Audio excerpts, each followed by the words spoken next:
Eh bien, yoplait tout le monde, comment allez-vous? Moi ça va super. Aujourd'hui on se retrouve pour une nouvelle vidéo où je souhaitais vous faire un petit suivi chez les Camponotus parius, ces petites fourmis argentées d'Asie. Pour rappel, c'est une espèce de Camponotus que nous allons pouvoir retrouver dans l'Asie de l'Est. Et l'égine fait jusqu'à 15 mm et pour les ouvrières on est de 5 à 8 mm.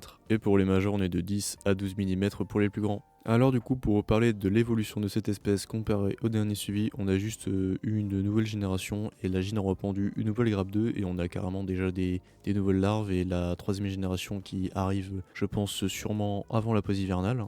Et aussi, j'hésite à leur sauter leur première pause hivernale, comme j'ai fait avec les Camponotus nicobarensis. Je crois que j'en avais déjà parlé dans le tout premier suivi de chez cette espèce. Mais du coup, j'hésite vraiment parce que à ma Camponotus nicobarensis avait quand même apporté un bon développement, surtout la deuxième année. Après, bien sûr, il faut faire une vraie pause hivernale la deuxième année, parce qu'après, ça va fatiguer la gine et c'est pas bon pour une colonie. Alors pour leur setup, elles sont actuellement dans ce petit kit, comme d'habitude j'ai avec mes petites fondations, le petit tube avec la petite aire de chasse et tout se passe bien, c'est vraiment des kits qui sont vraiment très sympas et qui sont vraiment pas très chers et qui se retrouvent sur AliExpress. Et là actuellement en termes de conditions de maintien, je suis avec la lampe chauffante aux alentours des 25 à 28 degrés et en termes d'hygrométrie, c'est en fonction du tube AC, mais sinon ça demande une hygrométrie disons moyenne à moyennement élevée. Après en termes de nourrissage, c'est une espèce qui mange assez bien. Au niveau du liquide sucré, ça mange rapidement, ça accepte au plus sucre sans problème et même vous pouvez tester d'autres trucs comme de l'eau, du sucre avec du sirop d'agave ou d'autres choses vraiment. Ça accepte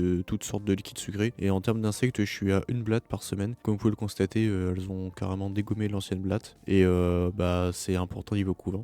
Comme ça permet à la gine d'avoir de la protéine, et après faire des œufs et faire prospérer la colonie tout simplement. Et au niveau du stress, c'est une espèce qui est assez docile et je verrais bien potentiellement un débutant débuter avec cette espèce ou bien que cela soit peut-être sa deuxième ou troisième espèce, voire sa première exotique. Et aussi à savoir que c'est une espèce qui à la longue sera aussi populeuse qu'une Camponotus nicobarensis mature, donc ça fera vraiment d'énormes colonies. Et si cette espèce a un point fort comparé à la nicobarensis, c'est sa couleur, elle a vraiment un reflet argenté qui est vraiment très sympathique à l'œil. Et ça c'est vraiment un plus. Sinon je pense avoir fait le tour sur cette espèce pour ce suivi, donc si cette vidéo vous a plu, n'hésitez pas à mettre un pouce bleu, et si vous avez des questions concernant l'espèce ou l'élevage de fourmis en général, n'hésitez pas à mettre un commentaire, je serai le premier à y répondre, et si vous voulez suivre les prochaines aventures de cette petite fourmi, n'hésitez pas à vous abonner à la chaîne. Sur ce, moi je vous laisse ici, allez salut tout le monde!